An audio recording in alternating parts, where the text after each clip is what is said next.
ദക്ഷിണകാശി എന്ന പുകഴ്പെറ്റ കൊട്ടിയൂരിൽ പ്രകൃതിയും മനുഷ്യനും ഭൂതഗണങ്ങളും ദേവഗണങ്ങളും ഒന്നിക്കുന്നതാണ് വൈശാഖ മഹോത്സവം.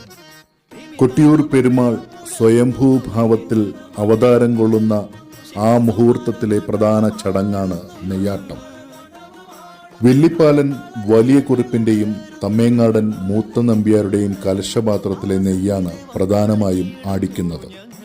കൂടാതെ കണ്ണൂർ ജില്ലയിലെ വിവിധ ക്ഷേത്രങ്ങളിൽ നിന്നും വ്രതമെടുത്ത വ്രതക്കാർ നെയ്യമൃത് നിറച്ച കലശപാത്രവുമായി ഈ ദിവസം കൊട്ടിയൂർ സന്നിധിയിൽ എത്തിച്ചേരും.